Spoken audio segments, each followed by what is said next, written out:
All right, so time for us to talk at the Harvard Africa Action Forum. My guest seated in studio, Liz Grossman is Managing Director, Baobab Consulting, Organizing Committee for Harvard Africa Alumni and a graduates of Harvard Graduate School of Education. She'll tell us how we can get into the school. Suzanne Shende is also with the Harvard Kennedy School, Mason Program Director. Good morning. Good morning. Yeah. So first of all, let's talk about the forum that's beginning today. Tell us a bit more about it. Well, for me, it's an extraordinary event that's happening. For one, it's celebrating the 60th anniversary of Ghana's independence, as well as the 60th anniversary of the Mason program, which is the oldest international program of all of Harvard University.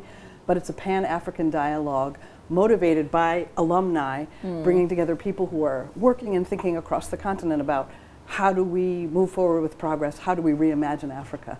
Okay. I want to ask, why Ghana, really? Well, in collaboration with and in celebration of 60th anniversary, but also we have many graduates who are based in Ghana. So this year's forum will be in Ghana, but next year we will probably move somewhere else. Okay. So every year we'll choose a new place. Okay. So really, who is entitled to come to this forum and how is it going to change my life?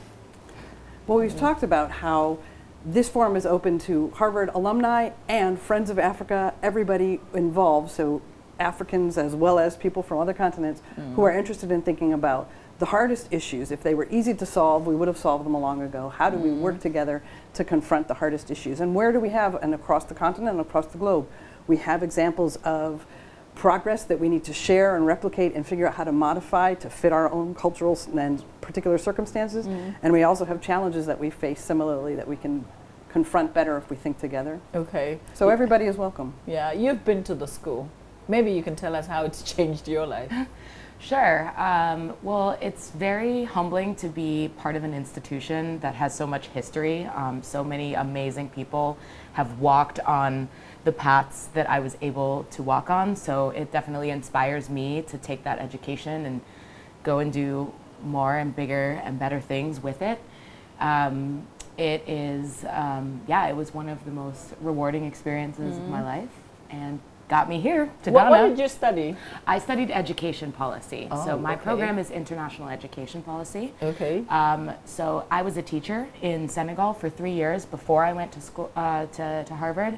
And what was great was I could take my classroom experience at that level and put it into the bigger context of what it actually means for education policy, specifically focusing on Africa. Okay, so you would know, I don't know for how long you've been in Ghana now, but there are discussions in Ghana. We've got a free senior high school policy that will be kickstarting very soon. But there's also been a conversation about students being allowed to take mobile phones to school, those in senior high school. So I don't know, maybe just from that experience in Sierra Leone and from school, what would you say? What would you add to that national conversation? To that national conversation, yeah. I mean, phones can be used for educational purposes, so I don't want to say no to phones, but our world has become so addicted to our phones that when you're in the classroom, you really do want to be focusing on what the teacher is saying and what your peers are saying. So long as you can find ways to use the phone for good and educational purposes and not texting your friends about things, yeah, I think it's good.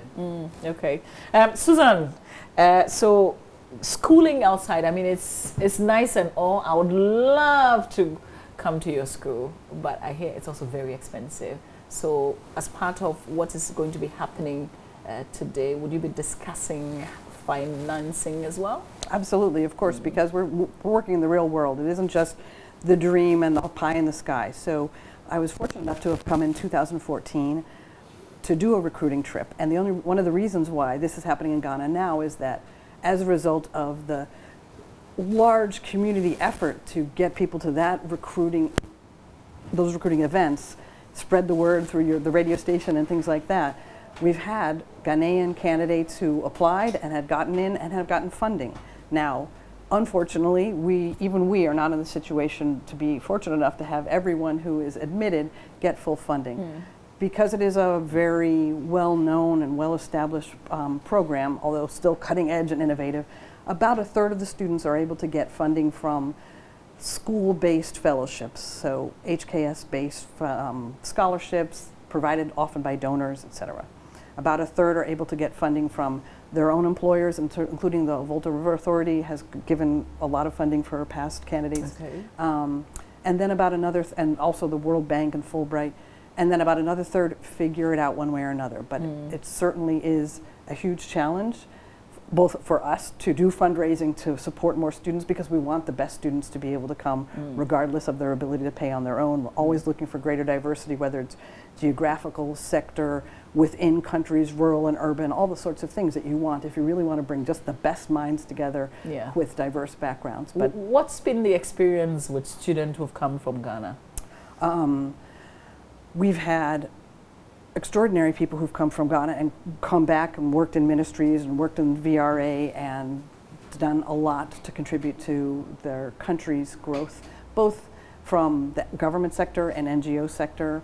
Across Africa, our graduates include, may he rest in peace, Komla Dumor and President Ellen Johnson Sirleaf. So then we also have people who are not making the global news but are doing just as important work. Violette Gonda, for instance, is a journalist from Zimbabwe working in exile, working towards democracy. There are all sorts of ways people are contributing, but people talk about it as a year, and you can correct me if I'm wrong, that really, it's not as if they're easy answers, so I don't want to misrepresent. People come and often say, I have more questions now than ever, but I know better how to address those questions, and I have a network of people with whom to think about them, and it's a transformative year. Liz, this is not a day's event, is it? This is not a what? A day's event. It's not just today. Oh, it's not just today.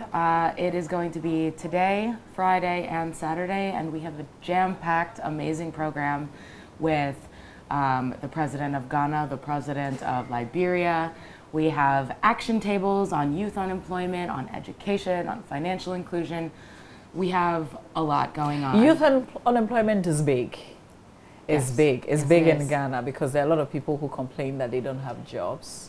And so what's going to be the reality? You're going to tell us, or we're going to discuss how to create jobs? Is that it? We're going to discuss the issue and discuss actions that everyone in the room can take. Okay. So all of our panels, we're calling them action tables because everyone's going to leave with specific actions that you can actually implement and do as a participant. Okay. I'm going to ask you a hard question. How do we feel the impacts of this forum as Ghanaians?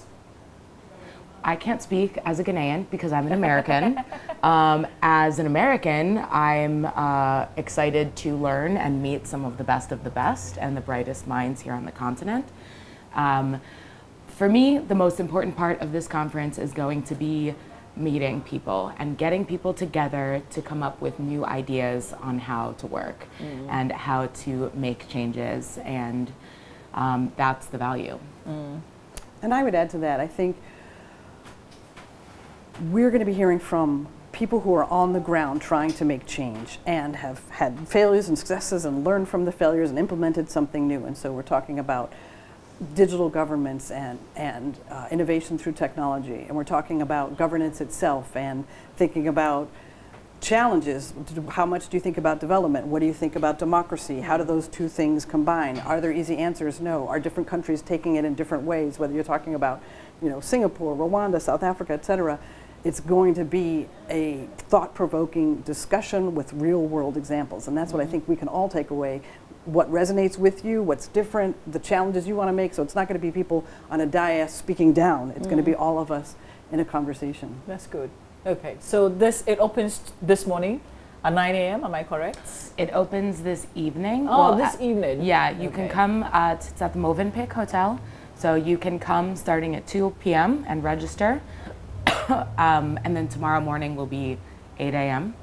So be there early. And same with Saturday, early morning, 8 a.m., full day. Get your rest, get ready to talk and learn and act. So if you're not a graduate, how do you register?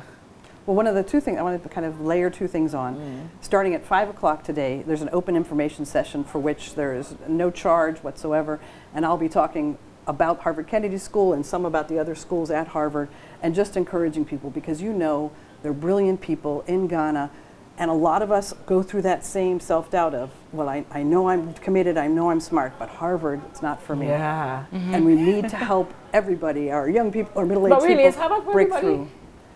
I mean, if you are committed to hard work and then bringing back your country to try and make change, absolutely. Okay. Absolutely. And so come from 5 to 7, talk with us, and see if you want to stay for the rest of the conference, which I think you will, because it's going to be fabulous. But just come for that. Open up your mind. It may be your own path towards it. So. Is there an age limit? Definitely not. I mean, there are some programs for which you need, there's the Harvard undergraduate, which we don't have a direct representative, but I'll talk a little bit about that. Then there's all the Harvard graduate schools, like the two from which we come. My program in particular is for mid-career professionals, so people with an average of 13 years of experience. You've already made an impact, you want to do more, so there's neither, at either end is there an age limit per se. Okay. Liz, finally, what would you like to say before we say goodbye? I would just like to say that it's a big honor that to be here. It's Is this thank your you. first time? This is my first time in Ghana, Okay. so very much enjoying it and learning a lot. I think there's a lot of really great stuff going on in Ghana, and I'm very excited to be here to meet you, to meet the entrepreneurs that are here working, to meet all of the amazing people that are going to take Ghana and Africa to Should the come next and step. teach here for like a year, so that sure. you get the Ghana experience. I in the would love to. classroom as well. I would love to. Yeah. But Suzanne, after today, are you coming back next year? Are you coming back next year? Well, I'm supposed to cover the entire world, and I've already come to Ghana twice, so that is my great privilege. I'm not going to make any promises I can't keep, but there is a certain capacity, willingness, and spirit in Ghana that I love, and I would come back as often as I can. All right. Is there websites where people can get a lot more information on Yeah, on so our that's conversation? www.harvardafricaalumni.com. Okay. All right, And ladies. additionally, I'd say, and get out your pens, hks.harvard.edu, HKS. .harvard.edu for the Harvard Kennedy School, which is part of the great Harvard family. All right. You But do all come courses? to the conference first, and you'll get everything. Okay, but do you do all the courses? In I what see sense? in everything. I mean, I can do journalism, communications. Well, at Harvard Kennedy School, we're talking to International people, affairs. we're bringing in people who want to make or influence policy. And so we have about 40% of people who are in government itself, about 20% of people who are NGOs, nonprofit, a small portion who are journalists, Oh, a small portion okay. of academics, people who are in public-private partnerships and social entrepreneurship, realizing that it's all of us working together to make change. Amazing. All right. Thank you, ladies. Thank you so much.